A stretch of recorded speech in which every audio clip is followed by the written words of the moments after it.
Hi everyone, welcome to eKnowledge Hub. I'm Manjusha and in this video we are going to discuss verbs. What is a verb? Many of you say it is an action word. Obviously, you're correct, but not completely, only partially, because verb just doesn't express action. It is more than action. Let me explain you. Look at these examples. You are a student. What is the verb here? Are. What action does it express? Does it express any action here? You are a student. Is you expressing any action? Is you doing any action there? No, but we know are is the verb, but it doesn't express action. Right? Now look at the next example. He has a car. He has a car. So what is the verb there? Obviously, has. Again, does it express action? He has a car. I said he has a car. It doesn't mean that he is driving it. So does it express action? No. If not, then what? Now look at the third example. I went to market. I went to market. Now what is the verb here? Went. What does it express? Went. So it expresses action. But what about the previous two examples? In the first example, you are a student. Are doesn't express action. Then what does it express? It expresses the state of being. The state of being, condition. You are a student. That is the state of being. He's a doctor. It is the state of being. I'm fine. It is my state of being. You're pretty. That's your state of being. It is condition. It expresses a condition. In the second example, he has a car. Here, it expresses the state of having, possession, ownership. It has a car. It's not driving. It has a car, possession. You have a bungalow. You possess it. And the last example we have seen, action. So remember, verb means a word which expresses state of being, condition, state of having, possession, and state of doing, action of the subject. I hope it is clear. Having learned the definition of verb, now let us see the types of verbs. Verbs can be classified into different types based on function, structure, and tense. However, I'm going to broadly classify the verbs into 10 types. There are 10 types of verbs which we are going to learn. They are main verb, auxiliary verb, weak verb or regular verbs, strong verbs or irregular verbs, causative verb, factitive verb, phrasal verb, gerund, transitive verb and intransitive verb. So these are the 10 types of verbs which we are going to discuss now. Now let's see the first one, main verb. What is a main verb? As the name itself expresses, the verb which happens to be in the main part of the sentence. For example, subject plus verb plus object. That verb which happens to be the main part of the sentence and which expresses the condition, possession and action of the subject. And remember, all main verbs are finite verbs. I hope you remember what is finite verb. Please go through the basics. However, I'll give a brief account of it. Before that, let's see some examples of main verbs. He prays to God daily. Priya drives the car. He has taken my book. She owns a restaurant. They are my friends. So these are the examples of main verbs. Now let me talk about finite and infinite verbs in a brief account. Verb can be classified into two types based on its change according to person, number and tense. So finite verb is a verb which changes with the change in person, number and tense. That means if you change a person, the verb must change. If you change the number, the verb must change. If you change the tense, the verb should change. Those verbs are finite verbs. And remember, all main verbs are finite verbs. Coming to infinite verb, which is also called non-finite verb. is a verb that doesn't change with a change in person, number and tense. Even though you change the person, number and tense, these verbs do not change. Hence, they are called infinite verb or non-finite verb. They are of two types. We have two types of infinite verbs. One, to infinitive, which is nothing but 2 plus V1. 2, bare infinitive, without. Bare means without. Only V1 is bare infinitive. So remember these two which we often use. Now let's see the second type of verbs. The second one is auxiliary verb. What is an auxiliary verb? You know it very well in the form of helping verb. Helping verb is also called auxiliary verb. So what is it? Auxiliary verb is a verb which comes with the main verb to help us understand what action is taking place. They do not have any meaning on their own. However, they are necessary for the grammatical structure of the sentence and they do not tell us much alone. For example, Kiran is buying a computer. Sheila was doing her homework. Sunil will bring that book tomorrow. Now, let me talk about the uses and the rules which are associated with this. And these are applicable for all the auxiliary verbs. Rule number 1. It is not mandatory for every sentence to have an auxiliary verb. Ajay likes cricket. What is the subject? Ajay. Verb, likes, object, cricket. Do we have any auxiliary verb? No. So remember, it is not compulsory, it's not mandatory for every sentence to have an auxiliary verb. Now, second one. Whenever you see verb in V4, that is present participle form, ing form, remember, you must use auxiliary verb. For example, they are running in the playground. Running is in V4, hence we used an auxiliary verb are. They are running. Number 3. Generally, an auxiliary verb is placed closely with the main verb. They are not separated by any word except one word, that is not. Not is the only word that can separate a main verb from its auxiliary verb. Except not, nothing should be placed between the auxiliary verb and main verb. For example, Raju could not find his books. Could, auxiliary verb, find, main verb, not is the only word which separated them. Rule number 4. How many auxiliary verbs can be placed before a main verb? 1, 2, 3, 4. How many?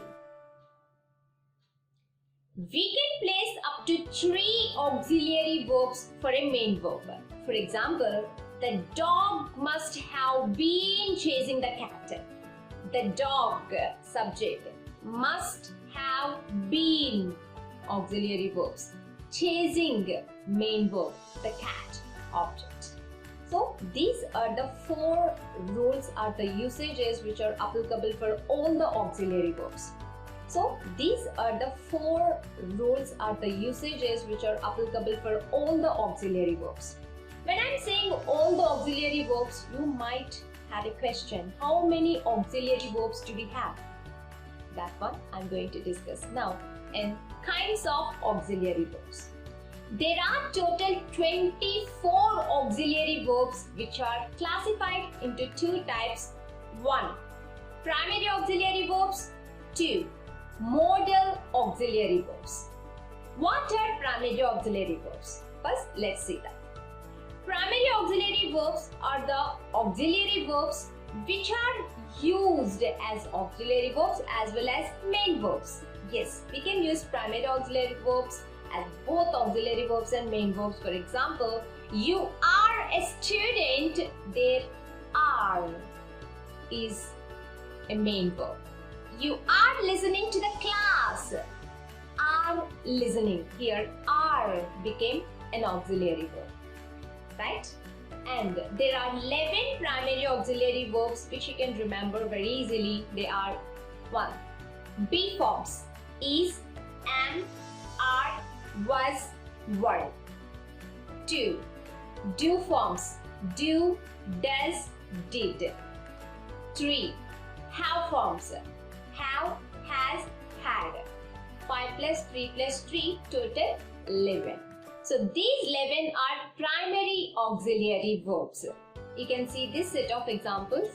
My father is a teacher. He is teaching English.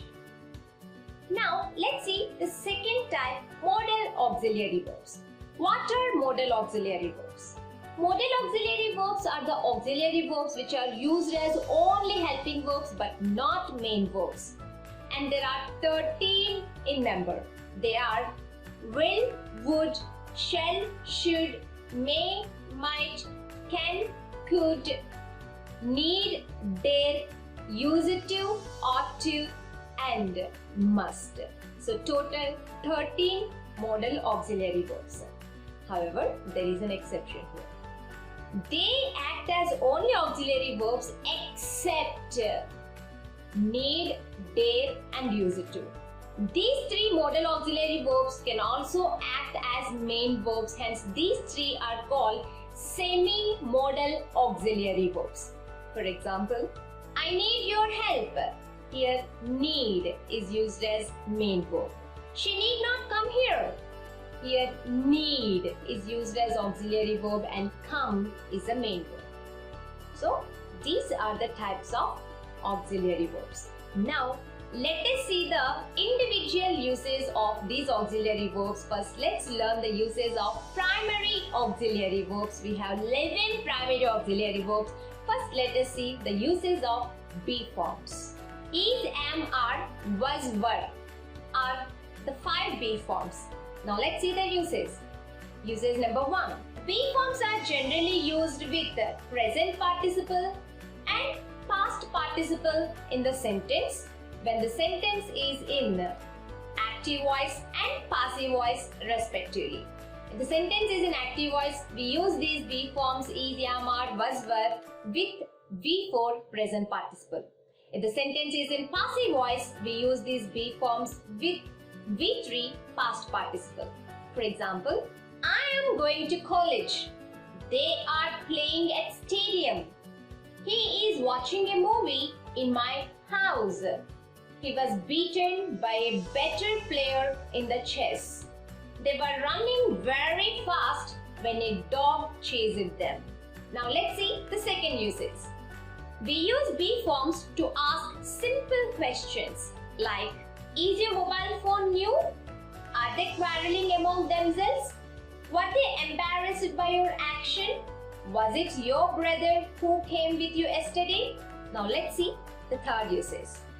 We use be forms to describe the action which is already in progress. That means continuous action. For example, they were watching television when theft occurred. We were playing in the ground when the accident took place. She is taking her lunch now. I'm going to library. So these are the usages of be forms. Now let us see usages of do forms. Do, does, did are the do forms. So let's see the first usage. Do forms are generally followed by the base form of the verb. V1 is called base form or present form. Whenever we use do forms, any do form, do, does, did, remember, if there is a main verb, the main verb must be always in V1. For example, I do work very hard. Rajesh does play his best.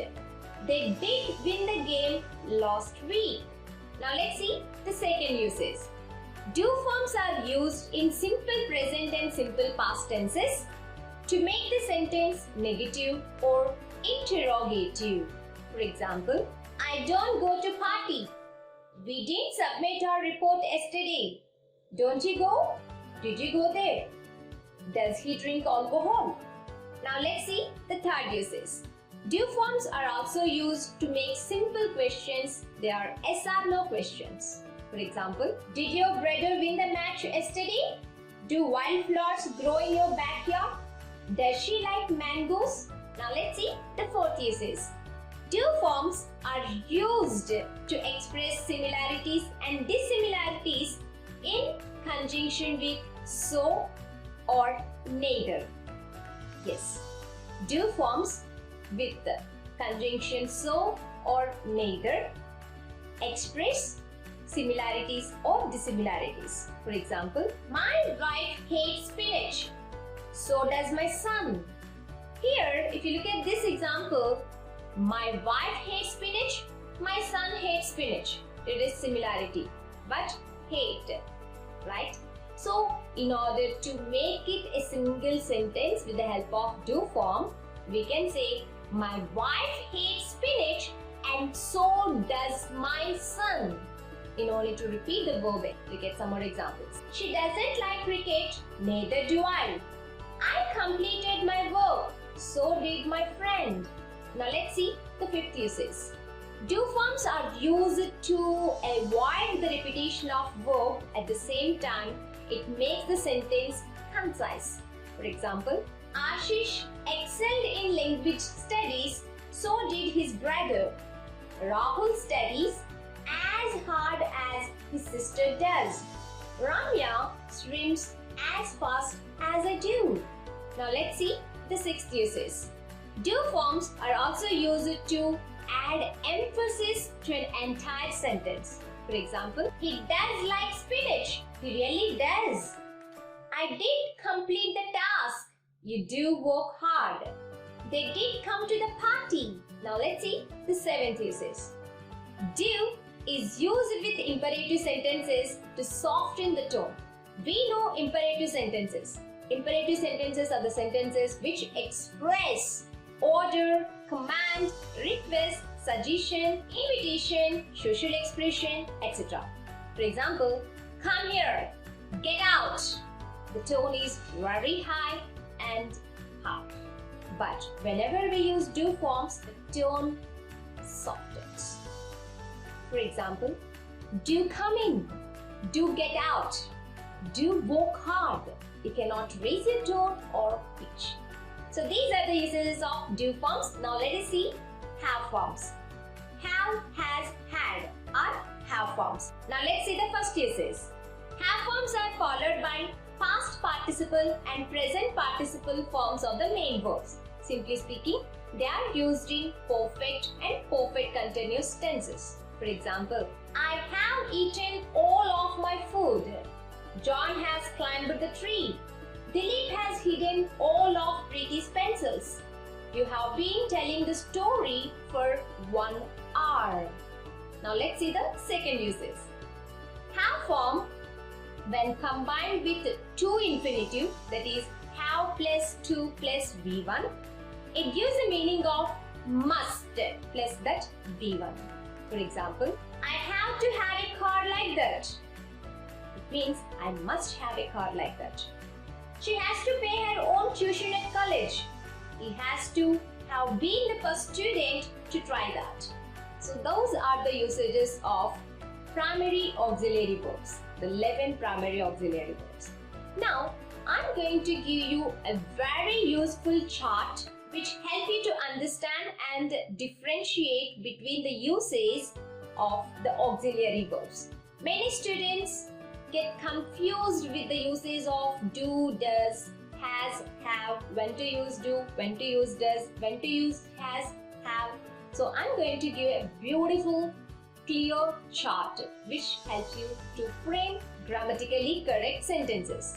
Now look at this chart. I've taken the 3 persons, first person, second person, third person, and I have taken 2 tenses, present tense and past tense, because do forms, have forms and be forms are used only in present and past. And I have taken do forms, be forms and have forms. First let us see first person present tense. For first person present tense, do forms for singular and plural. So first person means what? I, me, we, us. So these are the first persons in the subjective case and objective case. So do forms for first person singular present tense is do. I do. Plural, do. We do. Now let's see past tense. Do forms for first person past tense. I did. We did. Now let's see second person present tense past tense do forms. Second person is you. Singular plural you. Objective case subjective case you only. You do. Singular. You do. Plural. Like you all do. And past tense. You did. You all did. Now let's see third person do forms. Now let's see third person. He, she, it, they are the third person pronouns, and in present tense, he does, she does, it does. Plural, they do. And past tense, he did, she did, it did. Plural, they did. So these are the do forms for first person, second person and third person. Now let us see be forms. First person be forms. I am. We are. For present. Now let's see for past. I was. We were. For second person, you are. You all are. And in past tense, you were. You all were. Third person singular present tense. He is, she is, it is. Third person plural present tense. They are. Third person singular past tense. He was, she was, it was. Third person plural past tense. They were. Now let us see have forms for first person. I have. We have. Now past tense. I had. We had. Second person. You have. You all have. In past tense. You had. You all had. Third person singular present tense. He has. She has. It has. Plural. They have. Third person singular past tense. He had. She had. It had. Plural. They had. So if you observe this chart clearly, it indicates only third person singular has the verbs is. Now let's see the uses of modal auxiliary verbs. First, let us learn the common uses of modal auxiliary verbs. First one. Modal auxiliary verbs do not have infinite verbs. Yes, you cannot say to can, to must, to should. No, you cannot frame them. Second usage. Modal auxiliary verbs do not form present participle forms. We do not have V4 forms. Canning, musting, shoulding. No, you cannot use them. Third usage. Modal verbs are not followed by to. They do not form two infinitives. At the same time, they are not followed by two infinitives. For example, he must to study. No, he must study. We should to have studied well. No, we should have studied well. Sita will to come tomorrow. Wrong. Sita will come tomorrow. So these are the common uses of modal auxiliary verbs. Now let us see the individual uses of modal auxiliary verbs. First, let's see will. First use is will is used with first person to express certainty. For example, I will come tomorrow. I will go to market tomorrow. Here it expresses certainty. Yes, I will, certainly. Moving on to the second uses. Will, when used with second and third persons, express pure future. Like simple future. Look at these examples. He will give you a lift. You will plan the tour. Now let's see third uses. Will is also used to express polite request and invitations. For example, will you do me a favor? Will you have a cup of coffee or tea? Here you're inviting someone to come along with you to have a cup of coffee or tea. It doesn't mean you will bring to them. Fourth use is will is used to express an assumption or probability.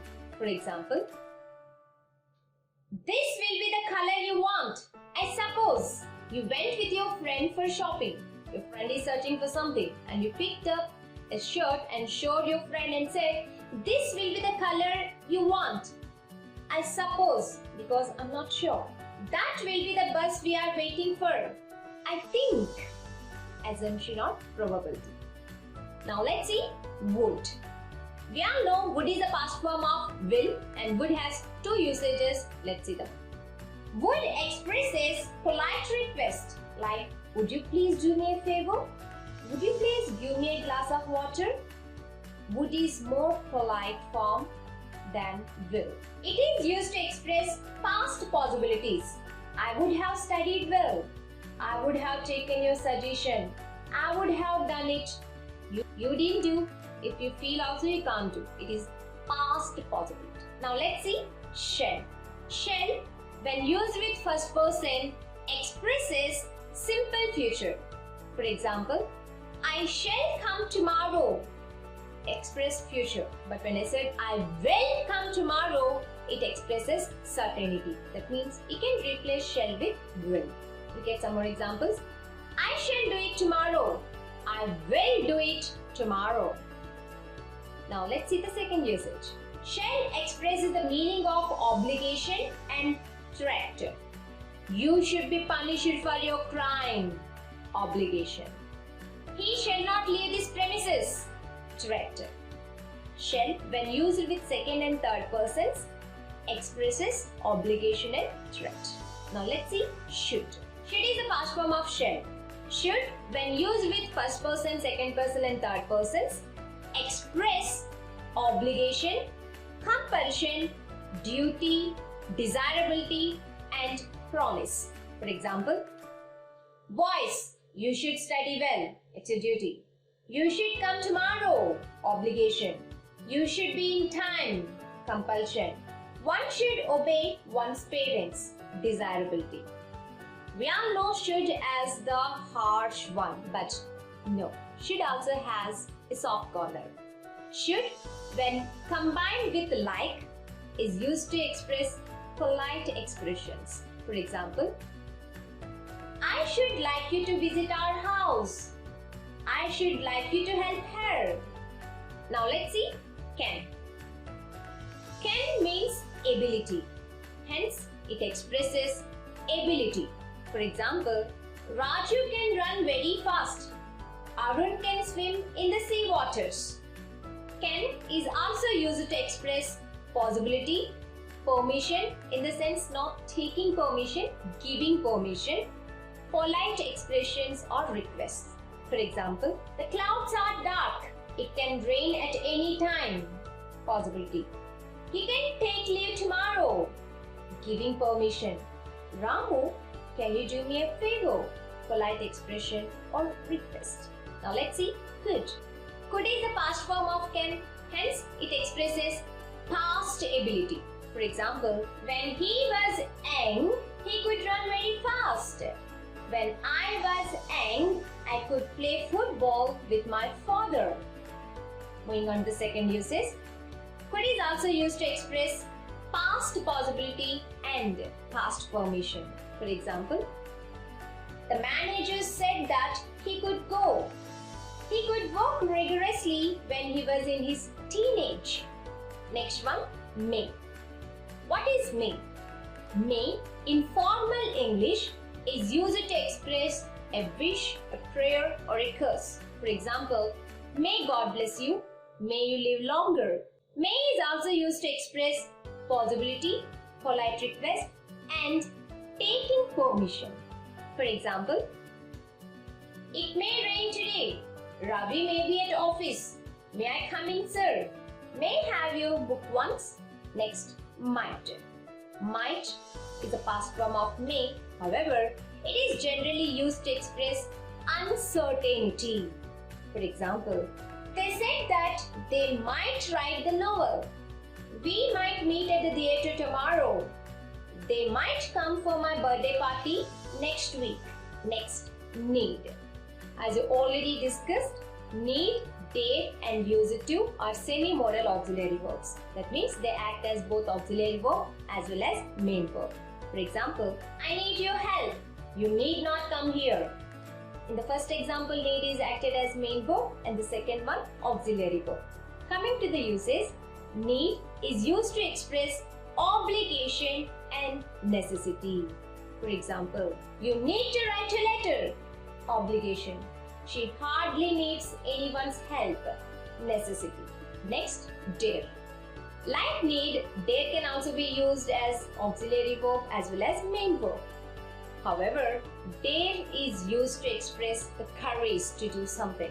Dare is mostly used in interrogative sentences. For example, how dare you sleep in the classroom? He never dares to criticize her for wasting money. She didn't dare to complain about the quality of the food. Here, you must remember a thumb rule. When need and dare are used as auxiliary verbs, they are generally followed by main verb in V1 form. But when need and dare are used as main verbs, that means if some other auxiliary verb is there, especially the structure is do plus need or do plus dare in negative or positive, then need and dare are generally followed by two infinitives, that is 2 plus V1. Hence, remember this, how dare you sleep in the classroom, not how dare you to, because their dare is used as auxiliary verb. But if it's used as main verb, it can be followed by two infinitive. Next, must. Must expresses obligation and duty. For example, Simon, you must study. You must eat on time. I must take care of my health. Next one, ought to. Ought to and must convey similar meaning. Hence, you can interchange them. For example, I ought to take care of my health or I must take care of my health. Coming to the usage, ought to is used to express obligation and duty. For example, we ought to help them. You ought to study better. Now let's see the last one, use it to. Use it to is a semi-modal auxiliary verb and it is used to express past discontinued actions or habits. For example, I used it to carry an umbrella during my childhood. He used it to practice yoga during his college days. They used it to fight with each other in the beginning of their marriage. Right guys, these are the uses of modal auxiliary verbs. So this is the part 1 of verbs. In part 2, we will see the rest of the types of verbs. So do subscribe if you haven't yet and do share this video. See you in the next video. Till then, have a nice time.